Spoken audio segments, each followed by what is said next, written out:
Section 10.3, Simplifying Radicals. Let's start with a look at a couple of rules here at the beginning of the section.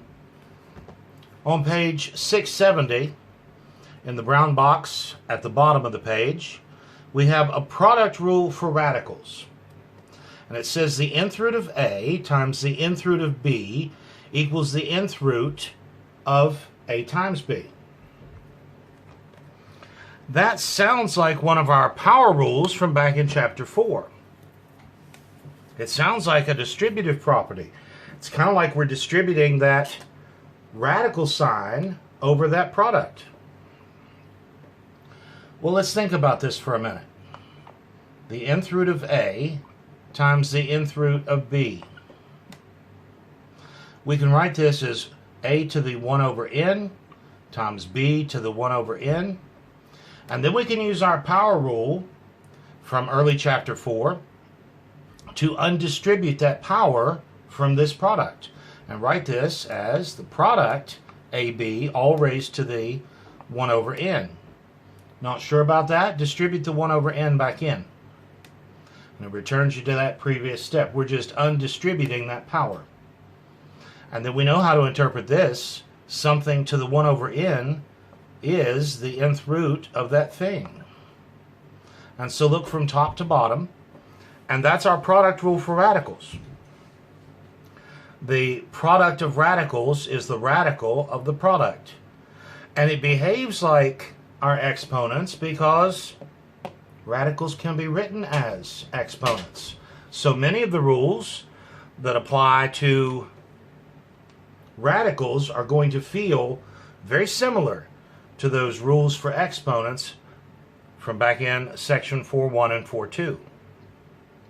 We also have a quotient rule for radicals, no surprise. On the facing page, page 671, just below the center of the page, the quotient rule for radicals says that if I have the nth root of a fraction, it's the same as the nth root of the top over the nth root of the bottom. We've actually been using that already. We kind of discovered that on our own when we were taking some square roots of fractions. And we said, you know, that's just the square root of the top over the square root of the bottom. But now we have a brown box to back that up. And we could do a similar thing to what's on the board now and show that that does come directly from our study of exponents. Right now, let's jump to the homework and practice these two rules. I'll start with number 12. Now, again, pay very close attention to the instructions. It says, multiply if possible using the product rule. It does not say simplify. It says multiply if possible using the product rule. So we are exclusively to use our product rule in trying to simplify these expressions. All right. Our product rule for radicals says that the product of two radicals is the radical of that product. This is going to be the square root of 12 times 3, which this very quickly becomes a mental step. 12 times 3 is 36. And square root of 36 is 6. Now, when we're dealing with our product rule, what did it say? The nth root of A times the nth root of B is the nth root of A times B. Notice that those indices are the same. The indices have to match, or the product rule will not work. These are both square roots, and so it works for this. But your indices must be the same for you to be able to use the product rule. Number 14. Square root of 10 times square root of 3. The product of two radicals is the radical of that product, so long as the indices are the same. And so this is going to be the square root of 10 times 3, square root of 30. I'm leaving out what I called a mental step last time. And there's nothing else I can do with that. This is simplified. We're done. There's nothing else I can do. Number 18. Square root of 7 times square root of 5xt. Don't make these harder than they are. This is going to be what? The square root of, let's put our mental step in here so we can see what's happening, 7 times 5xt, which is simply the square root of 35xt. And that's all we're expected to do there. We're multiplying these radicals using the product rule. Number 20.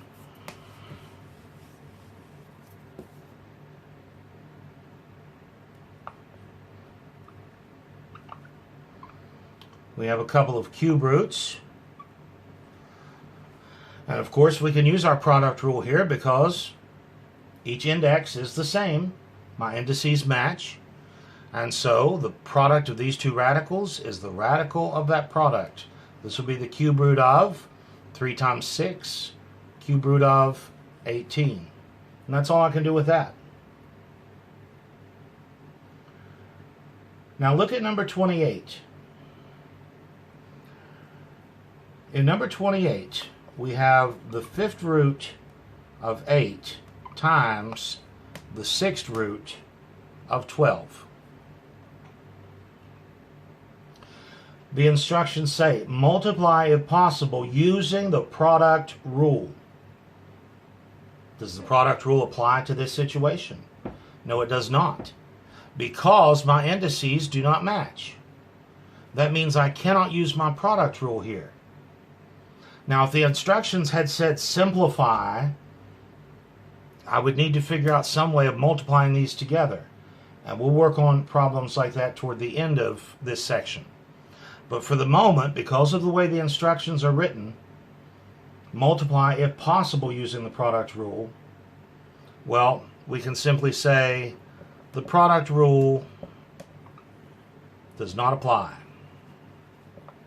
or something similar. The product rule does not apply. Or I think in the back she says something like, this expression cannot be simplified by using the product rule. So something similar to that. Listen very carefully. I am not going to give you any problem on a quiz or a test for which this is the answer. Before we're done with this section, we will know how to simplify things like this.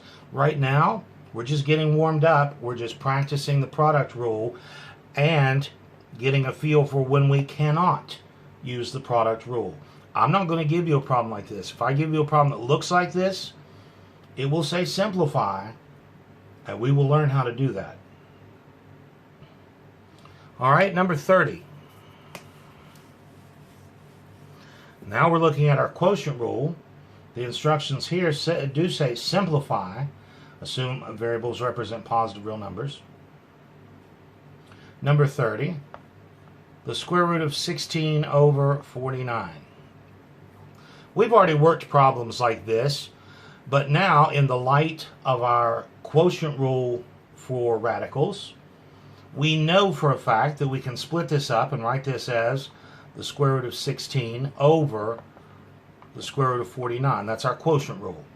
It said if we have some root of a fraction, that's just that root of the top over that root of the bottom. So square root of this fraction is the square root of the top over square root of the bottom. Square root of 16 is 4, square root of 49 is 7, and we're done with that one. Number 32. The square root of 13/49. It's a very similar looking problem. We'll split it up. Square root of 13 over square root of 49. And this is where our quotient rule comes in handy. We could have done this previous one just mentally, said square root of the top, square root of the bottom. And we've got 4/7.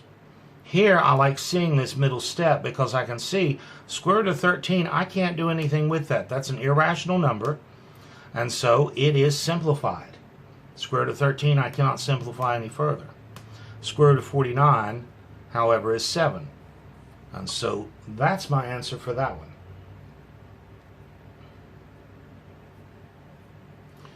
Number 36.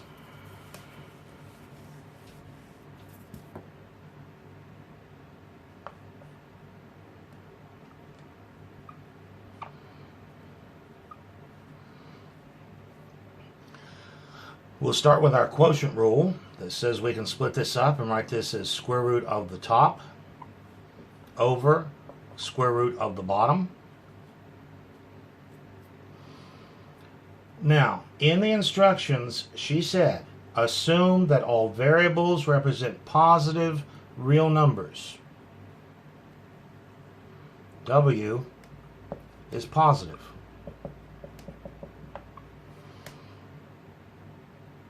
What times itself gives me W to the 10th? W to the 5th.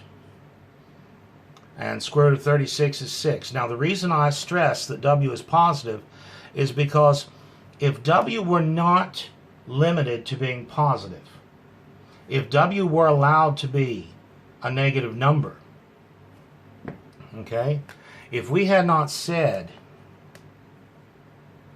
that variables represent positive real numbers, well, then dealing with this square root of W to the 10th, we'd have to do like we did in a previous section, and use that rule that says because W can be negative and because the index and the power are even, that's going to have to be the absolute value of W to the 5th.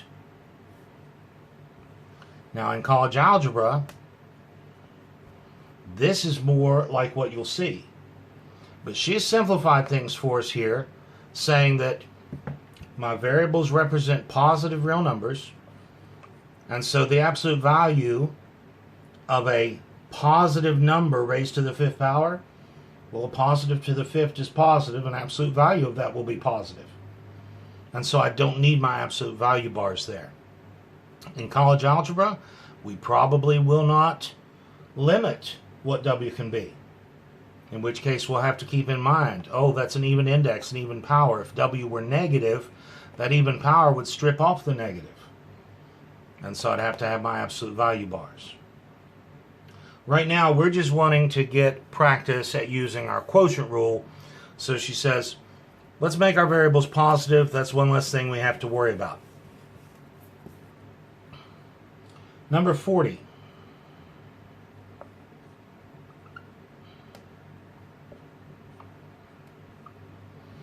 I don't think you'll have any problem with this.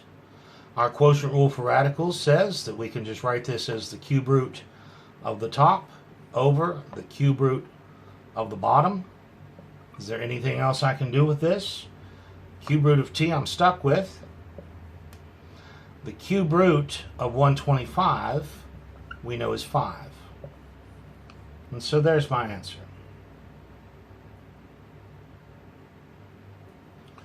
Number 42.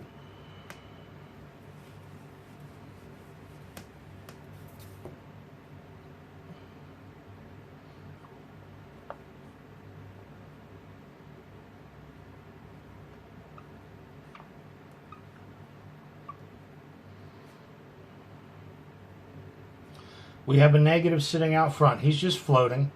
He's just going to float right down into the next step. We'll use our quotient rule for radicals. And write this as the 4th root of the top over the 4th root of the bottom.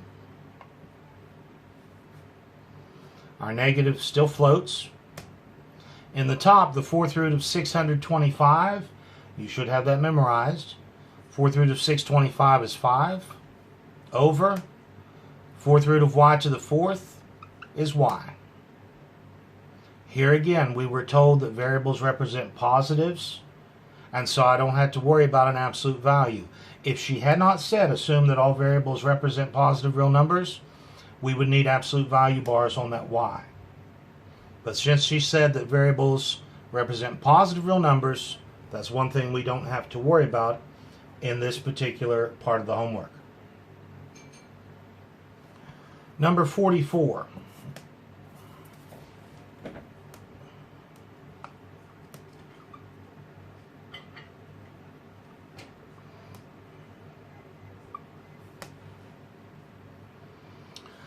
We'll start with our quotient rule.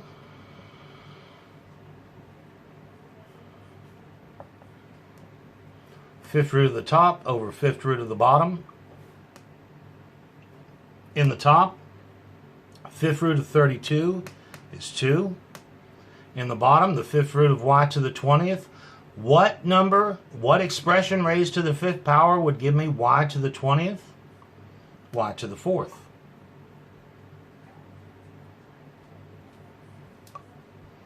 Not sure about that? Y to the 4th to the 5th, power to a power, you multiply those powers. What times itself? What raised to the 5th power? What times itself 5 times will give me y to the 20th? Y to the 4th. The fifth root of y to the 20th is y to the 4th because y to the 4th raised to the 5th gives me back y to the 20th. And yes, in answer to your question, you can divide every time. 20 divided by 5 is 4. Why does that work? Because as an exponent, this is just y to the 25ths, which is y to the 4th. This is the reason that division will work every time, because it is a division if we think about it in terms of fractional exponents. Okay, that's our warm-up. Now we're going to get down to it. Let's go back to the textbook. On page 672, we're going to add to our definition of simplify, which we've been doing all semester. In the beginning, we said to simplify means to perform all operations that are possible to perform, remove any grouping symbols, combine like terms, make sure all fractions are written in lowest terms. As we went on, we've added to that definition. For example, in chapter 4, we said to be simplified, an expression cannot have a negative exponent. So now, once again, we're going to add to our definition of what it means for an expression to be simplified when it involves radicals. Brown box, page 672. Conditions for a simplified radical. Number 1, the radicand has no factor raised to a power greater than or equal to the index. All right, we'll explain that in a minute. The radicand has no fractions. You can't have a fraction under a radical. Well, that works. Look back at number 32. We were able to deal with that. The radicand has no fractions. Number 32 starts off with a radicand of 13/49. We were able to use our quotient rule to split that up. And fortunately, we were able to take the square root of 49, because the next condition is no denominator contains a radical. That's something that we'll actually deal with here in a couple of sections. We're not going to focus too much on that today. And number 4, exponents in the radicand and the index of the radical have greatest common factor 1. Greatest common factor 1. That sounds like we're reducing. And it is. That's exactly what it is. Okay? So let me give you some examples of number 1 and number 4. Number 2, I've already shown you, just very quickly. Condition number 2, we had square root of 13/49. We're not allowed to have any fraction under a radical. And so what did we do? We used our quotient rule to split this apart.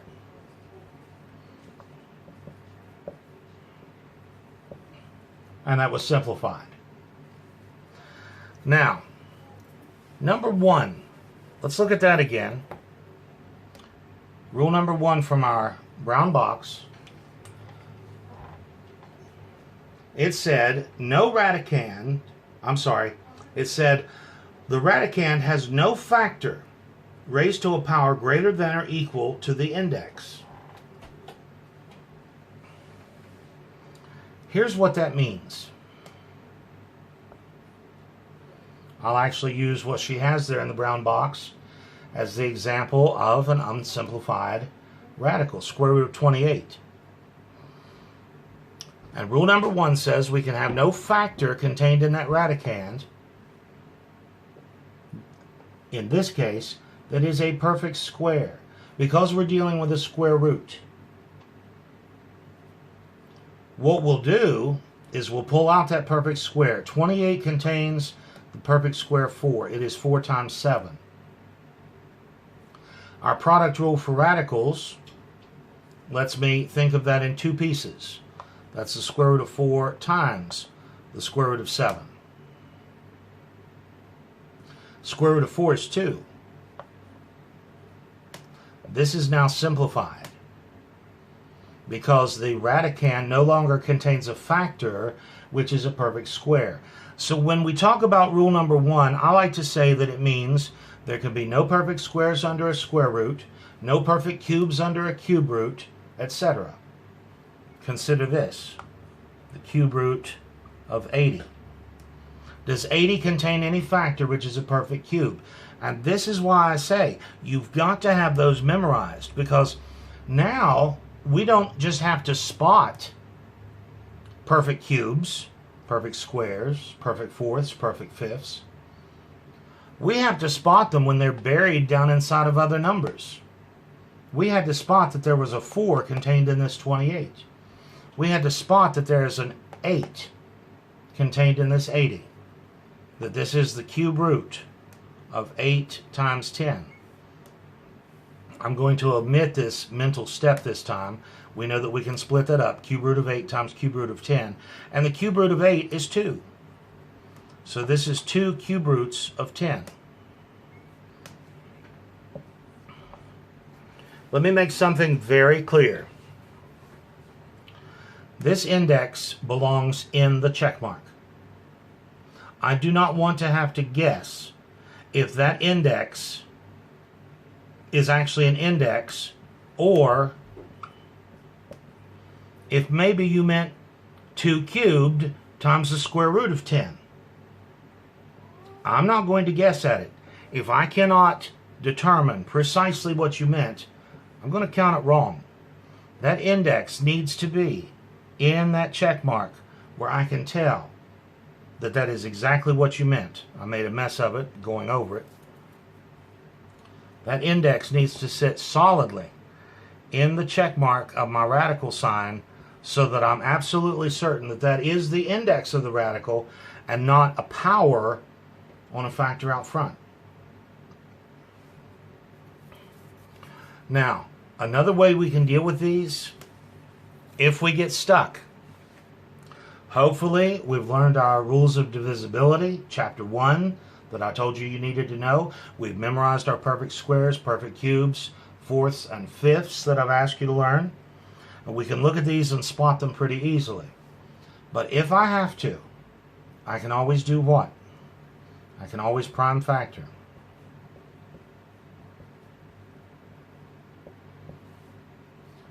There's a pair. I'm looking for squares, so I'm looking for that pair. This is 4 times 7.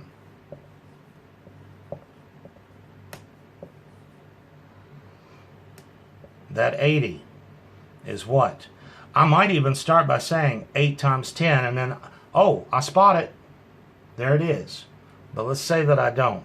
Let's say that I start with, I don't know, 2 times 40, which is maybe 2 times 4 times 10, which is 2 times 2 times 2 times 2 times 5. This is a cube root. We're looking to see if there are any perfect cubes. There's one. We're looking for 3 of a kind. And so this is what? This is 2 times 2 times 2 is 8. And what's left? 2 times 5 is 10.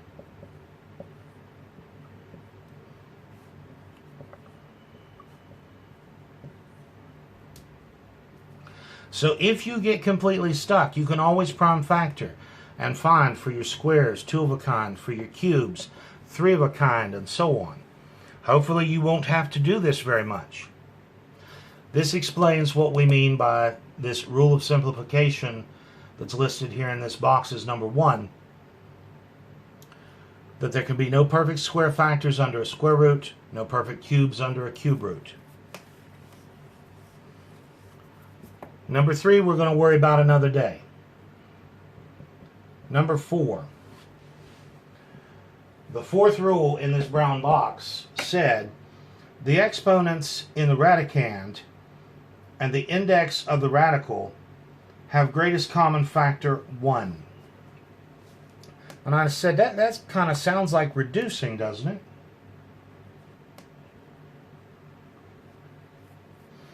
This is her example from the brown box. And we see that there is a common factor of 3 between the index and that power. Well, that means this is not simplified. How do we deal with this? We write it as a fractional exponent. That's one of our handiest tools that we have in this chapter. Being able to write radicals as fractional exponents. And then we can reduce that, and there's our answer. Or if we had something like the 6th root of p cubed. Well, again, I see there's a common factor of 3 between my index and my power. And so if I write this with a fractional exponent, I see that that will reduce to 1/2. And putting it back in radical form, that's just the square root of p. You see what happened here? My 3 and my 6 reduced to this invisible 1 and this invisible 2. So yeah, rule number 4, it's like we're reducing, because we are. We're reducing this 3/6 to 1/2. We're reducing this 12/3 to 4. So it is reducing. All right. And like I said, we'll come back and talk about rule number 3 on another day. Right now, let's continue in the homework. And I want to work several of these problems because I want to get a good feel for simplifying these radicals. Number 46. Even her instructions this time only read simplify. Simplify. Square root of 18. Is that simplified? Or does 18 contain a factor which is in fact a perfect square? 18 contains a 9. 18 is 9 times 2. You've got to have those squares memorized. Not only do they have to jump out at you, they have to jump out at you when they're buried down inside of other numbers. Remember, we're using a mental step here, using our product rule to split this apart as square root of 9 times square root of 2. Square root of 9 is 3. So we have 3 square roots of 2. 3 square roots of 2. And you can check on a calculator. Find the square root of 18. Make a note of that. And then go back and figure out what is 3 times the square root of 2. And it should match that decimal answer, that irrational decimal answer that you got for square root of 18. Number 48. Well, number 48, I want to be very careful. And I'll show you why after we work it. Square root of 72. Does 72 contain any factor which is a perfect square? It does contain a 9. It also contains a 4. So it actually contains what? It's best to look for the biggest perfect square. It contains a factor of 36. It is 36 times 2. The square root of 36 is 6, and the 2 is stuck inside. 6 square roots of 2. Now the reason I mention that, the reason I mentioned that 9, the reason I said I wanted to be very careful, the reason I said I want to pick that biggest perfect square first if I can, is because of this. There is nothing wrong with what I'm about to do. Nothing wrong. It's just not best practice. What if I said, oh, 72 is divisible by 9? It's 9 times 8. And the square root of 9 is 3. And put a box around that? No. Actually, these two values are the same. If you were to check this on a calculator, 6 times the square root of 2 would be the same as 3 times the square root of 8. But here in blue, this is not yet simplified. Why not? Because the 8 still contains a factor of 4. 8 is 4 times 2. So we have our 3 out front. The square root of 4 is 2. And this 2 is stuck inside. All I did in this step was take the square root of 4, which is 2. And then clean it up. 3 times 2 is 6. And we got the right answer eventually. There's nothing wrong with what I did. It would be wrong to stop here at 3 square roots of 8. But it is generally best if you can find that biggest perfect square factor right off the bat. It's going to save you some grief, as you can see in what we had to do to fix it. Actually, if I had started this and I got to 3 square roots of 8 and said, oh, there's a 4 in that 8, I would have probably started over. I'd say, okay, I know there's a 9 and there's a 4. 9 times 4 is 36. I would probably get to this point, 3 square roots of 8, realize there's still a 4 under that square root, and just start over. Now knowing that 36 would be the best thing to use. But like I said, nothing wrong with what I've done here in blue. Number 54.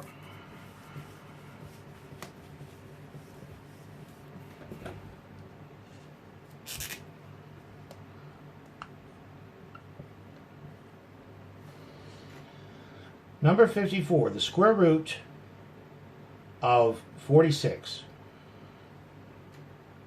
Does 46 contain any factor which is a perfect square? Well, nothing jumps out to me right away. Maybe I should try my prime factoring.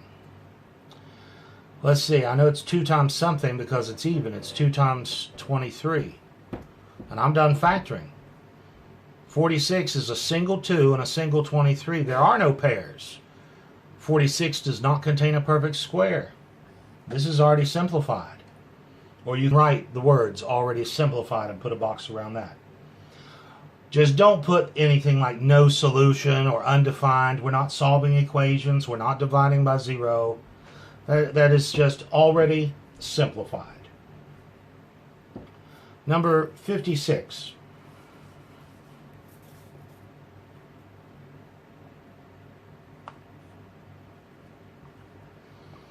Now, very careful here. We're looking at a cube root.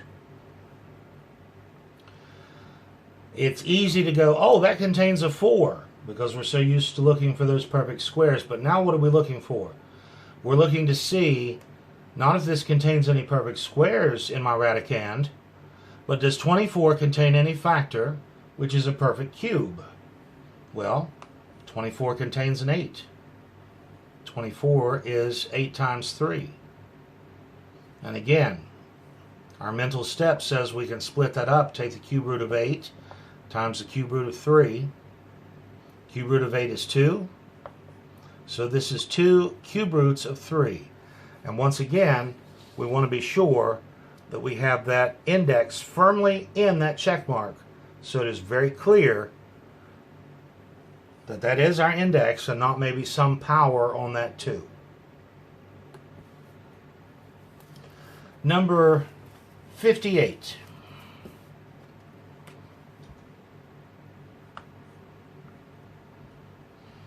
We have a negative radicand, but this is an odd index, so that's no problem. So we asked, does 250 contain any factor which is a perfect cube? Well, it's exactly double 125.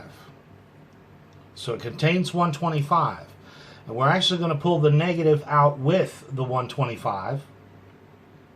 In other words, our mental step looks like this. We're looking at the cube root of negative 125 times the cube root of 2. The cube root of negative 125 is negative 5. So this is negative 5 cube roots of 2.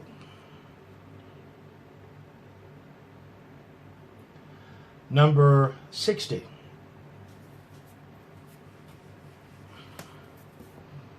Number 60 reinforces the idea that we need to know and have memorized these perfect powers from our handout, because we've got to spot if there's a perfect cube contained in 375.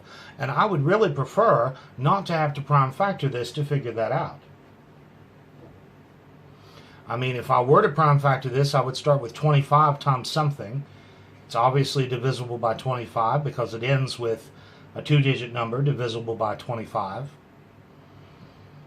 But if I can spot it, that's 125 times 3.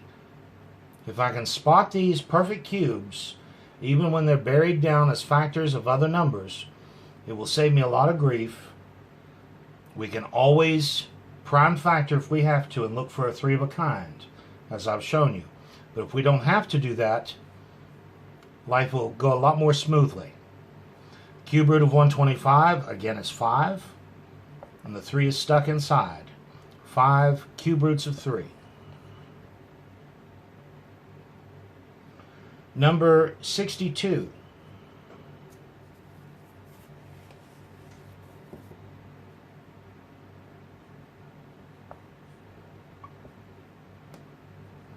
We have a negative out front that is just floating. Keep in mind we're looking for fourth powers. Is there any perfect fourth power that's contained in 1250?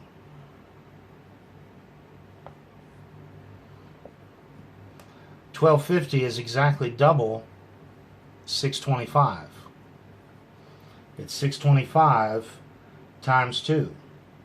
625 is the perfect fourth power of 5. So we have our floating negative. Fourth root of 625 is 5, and the 2 is stuck inside.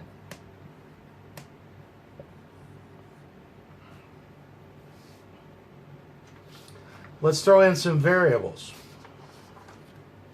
Number 70.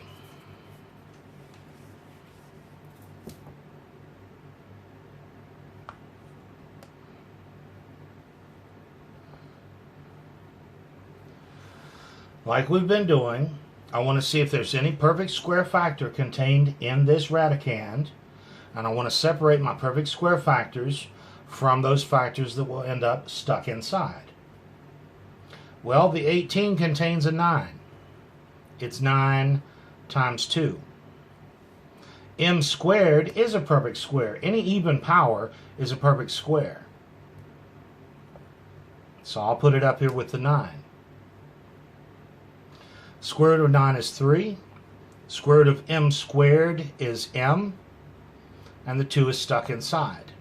Now notice in the instructions, she says simplify, assume that all variables represent positive real numbers, meaning that I don't have to worry about absolute value bars.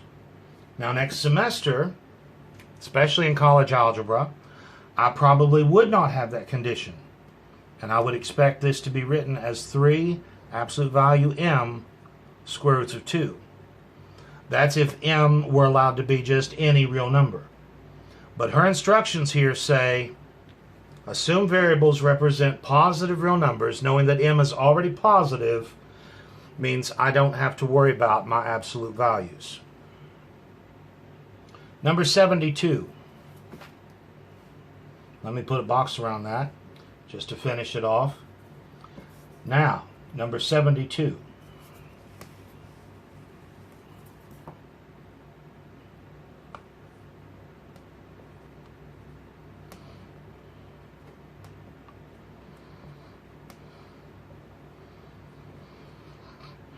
We're looking for any perfect square factors.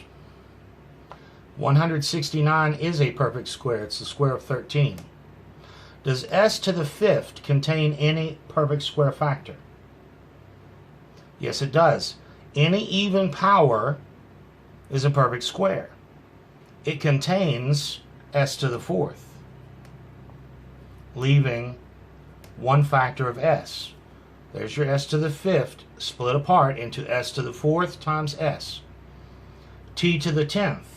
It is a perfect square. That's an even power. We've got all our perfect squares up front.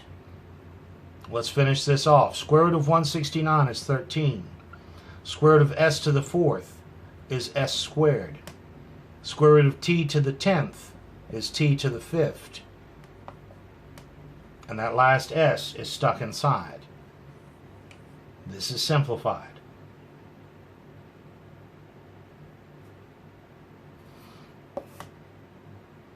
There's another thing that you can do here. Because, let's just look at this square root of s to the fifth. Square root of s to the fifth. That's s to the 5 halves, which is the same as s to the 4 halves times s to the 1 half. And that's going to give me, what? S squared, just like I have on the outside, and s to the 1 half, that's that s that's left inside the square root. The reason I want to show you this is because it tells me that I can still think of this as division, this fractional exponent, but I have to think of it as division with remainder. 2 goes into 5 twice. Remainder 1. 2 goes into 5 twice. Remainder 1. Meaning that 2 of the s's will be on the outside and 1 has to remain inside. Now, I like the way this middle step looks here, because it tells me that you know what you're doing as far as separating out your perfect squares from your non-perfect squares. But division with remainder is another option. I can look at this original problem and just say, square root of 169 is 13. Square root of s to the fifth, 5 divided by 2 is 2 on the outside. Remainder 1, 1s has to remain inside. And square root of square root of t to the 10, 10 divided by 2 is 5. No remainder, so no t's remain inside. So I will continue to mention that method as we go. I like seeing this step, especially if dealing with radicals and simplifying radicals is new to you. But division with remainder is also a handy way to look at these problems. Number 80.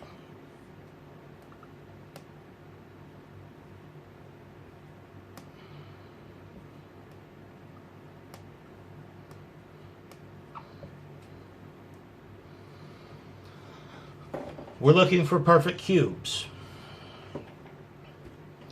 We have a floating negative.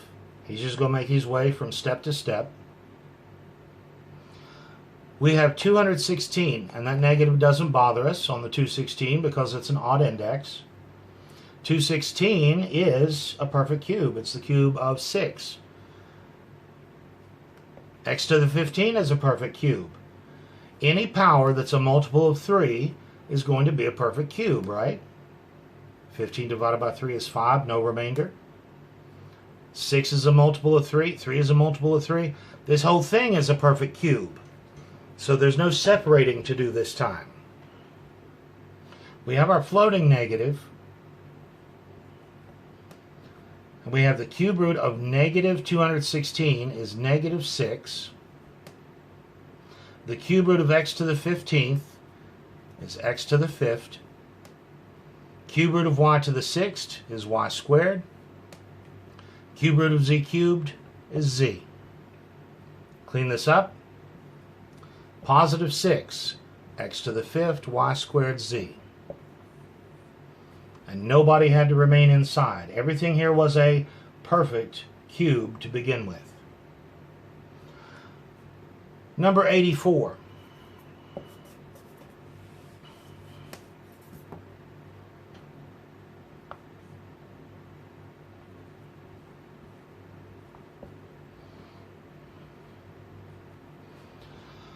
Does this radicand contain any perfect square factors? Well, the 300 contains a 100, the square of 10. It's 100 times 3. Z cubed contains a factor of 2. Contains a factor of z squared, which is a perfect square, leaving 1z behind. And so now, square root of 100 is 10. Square root of z squared is z. And the rest, the 3 and the z, they're stuck inside. This is simplified. Now the 300 you still have to deal with the usual way. You've got to find that 100 and know that it's 100 times 3. The z cubed, we could do that with our division with remainder, right? 3 divided by this index 2. 3 divided by 2 is what? 1 outside, remainder 1 inside. 3 divided by 2 is 1, remainder 1. And so that's handy. Number 88.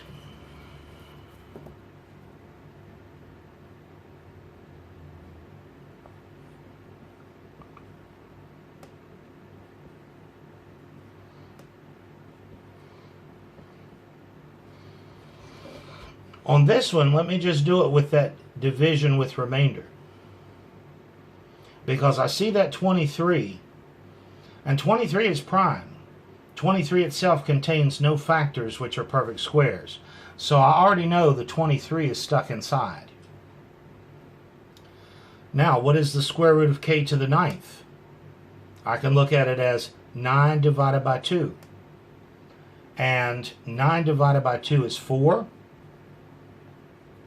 Remainder 1. 4 on the outside with 1 remaining inside. And finally, the square root of p to the 14th. 14 divided by 2 is 7 with no remainder. No p's remain inside. Make sure that that 7 does not look like he's in the check mark. Make sure I do not interpret this as a 7th root, because I will count off for that. But that's simplified. Now, if you want to use our usual intermediate step, here's what it would look like. We would say, well, the 23 is stuck inside. K to the 9th contains a k to the 8th, with 1 k left over. P to the 14th is a perfect square. And then we'd have what? K to the 8th, take its square root, you get k to the 4th. Square root of p to the 14 is p to the 7, and the rest is stuck inside. But that's a handy one, or a good problem, where this idea of division with remainder is very handy. Number 92.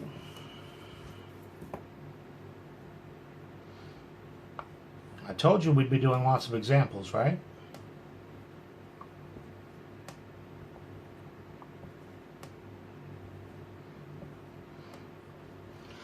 You want to try this one without me? Go ahead and pause here, work this out, see what you get, and then come back and we'll compare answers. Alright, so I'm looking for perfect cubes. Does negative 81 contain any factor which is a perfect cube? We're going to take the negative out with whatever we find. Cube root of a negative is negative. 81, I know that 81 is what? 3 to the 4th? So I know it contains a 3 to the 3rd. 81 is 27, there's your 3 to the 3rd, times that other 3. M to the 4th contains m cubed, leaving behind an m. N to the 10th contains, what's the biggest multiple of 3 that's 10 or less? It contains n to the 9th, leaving one n behind. Cube root of negative 27 is negative 3. Cube root of m cubed is m. Cubed root of n to the 9th is n cubed. And everybody else is stuck inside. Or did you try this using your long division? You still had to deal with that 81, but we could have said what for the m? 4 divided by 3 is 1, remainder 1. And for my n's, 10 divided by 3. 10 divided by 3 is 3, remainder 1. And that would have worked as well. Still have to deal with that 81 though. How'd you do? Let's look at number 98.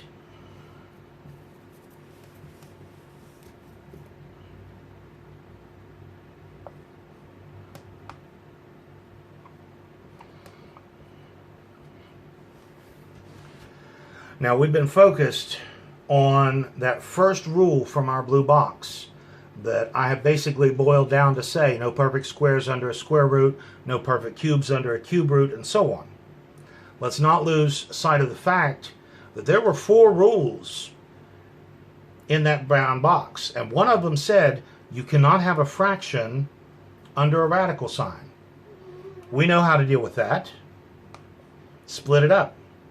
Our quotient rule for radicals says this is the square root of the top over the square root of the bottom. Keep simplifying. In the top, does v to the 13th contain any factor which is a perfect square? Yes, it contains what? V to the 12th. So if we do this the longer way, that's v to the 12th times v. Square root of 49 is 7. Let's go ahead and knock that out. Square root of v to the 12th is v to the 6th power. And that 1v is stuck inside. And that's over 7. If you use your long division with remainder to do this problem, we could have gone straight from this step to the end. We know square root of 49 is 7. Done. And we could have said what? 13 divided by 2 is 6, remainder 1. 13 divided by 2 is 6, remainder 1. 6 on the outside, and 1v had to remain inside. If you like this longer method, do it. That's not that much extra work. If you get used to this idea of long division, that's a handy little thing to be aware of. All right, let's shift gears a little more. Let's look at number 102.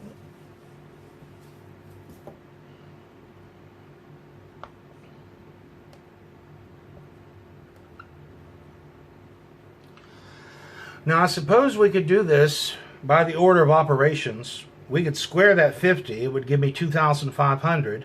And then I'd be stuck with thinking, does 2,500 contain any factor which is a perfect 4th power? What we need to do here is use our idea of fraction exponents. See, this violates that 4th rule that said the index and the power can have no factors in common other than 1. In other words, we're going to use this idea of reducing. So let's first write this as 50 to the 2/4, and then it's clear to us this is just 50 to the 1/2. It's just the square root of 50. Now all we have to do is consider, does 50 contain any factor which is a perfect square? And hopefully that jumps right out at you. 50 contains a 25. It's 25 times 2. Square root of 25 is 5. 2 stuck inside. This is 5 square roots of 2 once it's completely simplified. Let's look at number 106.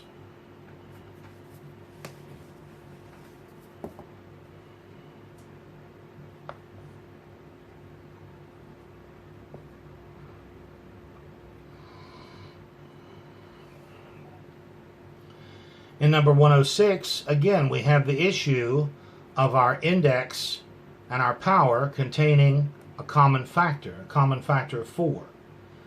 Now, if you can just imagine this, we're going to divide both of those by 4. That's reducing. And that's going to give us a cube root of x to the 11th. Let me point out at this time another box in the section.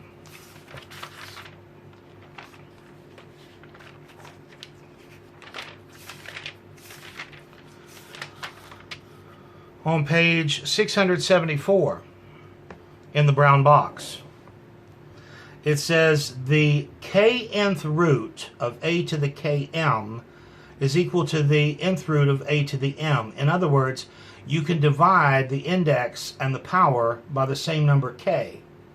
We're reducing. That's what I just did here. I just used that brown box to divide the 12 and the 44 both by 4.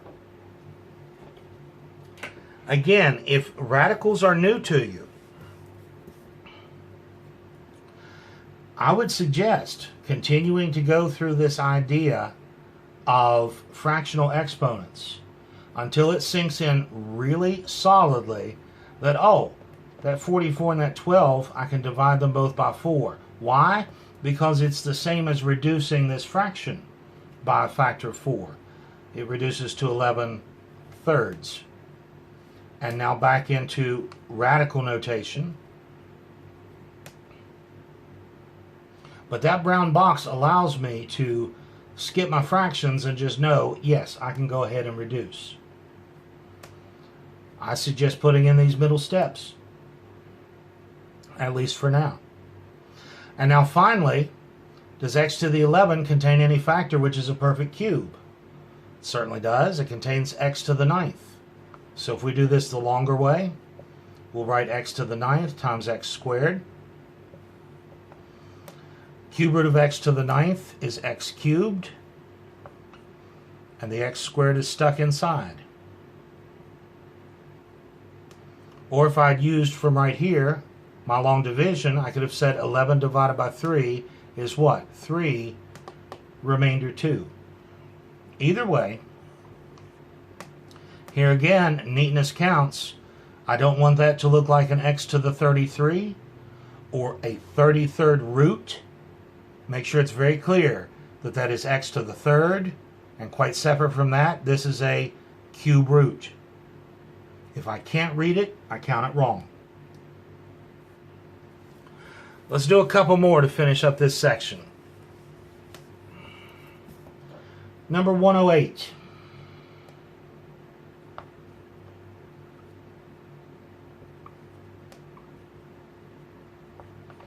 Now, I told you that on a quiz or a test, I'm not going to give you a problem like number 28. Look back at number 28. Number 28, we had an expression where my indices were different. And our answer there was, this cannot be simplified using the product rule. That's because the instruction said multiply if possible using the product rule. I'll give you a problem like this, though. Simplify. And that's all it says. It doesn't say using the product rule.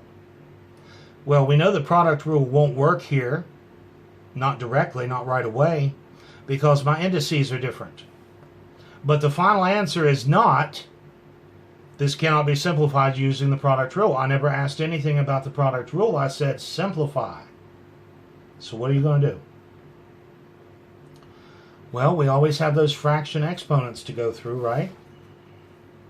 So watch this. 5 to the 1/3 times 6 to the 1/2. So what? Well, simplifying includes performing any operation that can be performed. And it is possible to perform this multiplication if I can turn these two factors, these two expressions, into radicals that have the same index. Well, what does that mean? Your index, that's your little denominator. If I want those to be the same, what am I looking for? I am looking for a common denominator.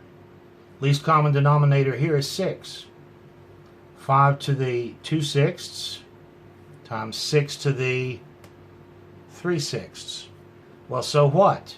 Well, so this.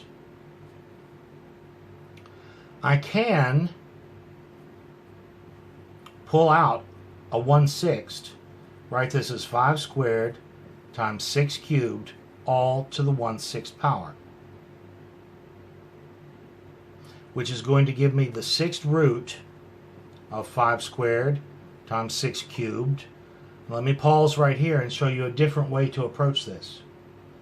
If you don't like what I just did here, well, maybe you'll like this.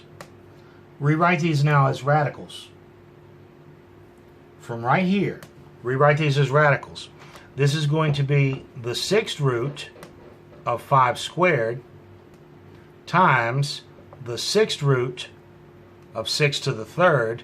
And now my product rule for radicals will work because my indices match. They're both 6th roots, which brings me right back in here.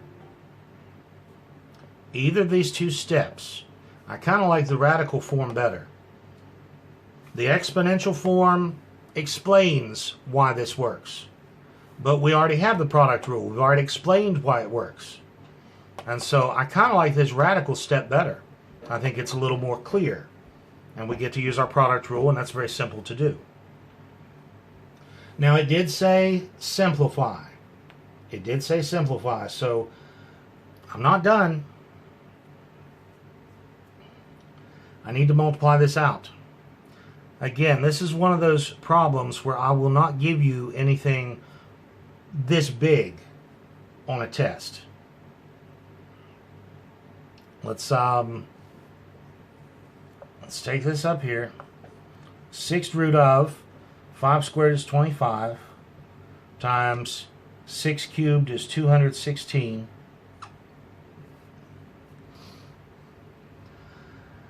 You can come over to the side and multiply 216 times 25, but let me show you what I'm thinking.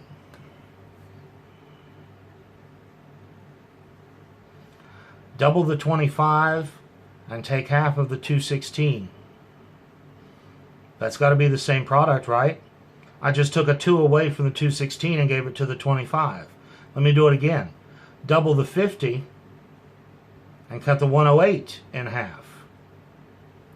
I think I got this. This is finally going to be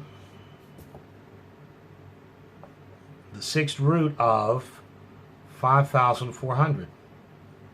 I'm not going to give you anything quite like that on a quiz or a test. I'm not checking to see if you know how to multiply. But there's a neat little thing that helped me multiply it very quickly. And that is now simplified. Now honestly, I'm more likely to give you a problem like number 112. Let's do number 112. It doesn't involve numbers, but lets me check and see if you know how to simplify this type of problem. The cube root of y times the cube root of 4. Again, the instructions say simplify. We also assume all variables represent positive real numbers, notice. Simplify. I like taking these into fractional form. Although that brown box said that the k-nth root of a to the km is the same as the nth root of a to the m, meaning not only can I reduce, but I can find a common index. I can multiply both the inside and outside, both the power and the index, by the same thing. Multiply them here both by k. In other words, I recognize that I can turn 3 and 4 both into 12. I understand that there's a 1 right here on this y. That's y to the first. If I multiply that 1 and that 3 both by 4, then I have the 12th root of y to the 4th. Multiply here by 3. 12th root of y cubed. I've just used this brown box twice, is what I've done. Now, I'm not big on that. After you've done a few hundred of these, sure, jump right on it. But for now, I think it might be better for us to keep going through our fractional exponents. Y to the 1/3, y to the 1/4, because then it's crystal clear to me.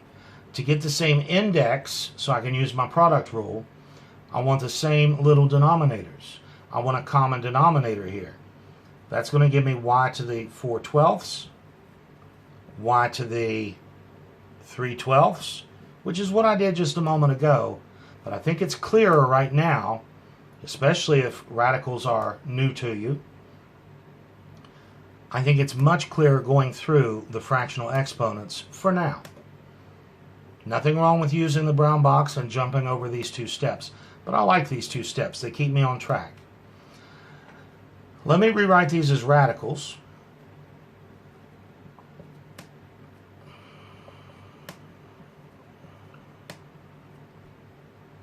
And now we can use our product rule because we have matching indices. Our indices are the same, and so we're ready to use our product rule. This is going to be the 12th root of y to the 4th times y cubed is y to the 7th. Lots of examples, because even though we only had a few brown boxes in this section, a few new ideas, they can be applied to many, many different situations. I'll leave you to it.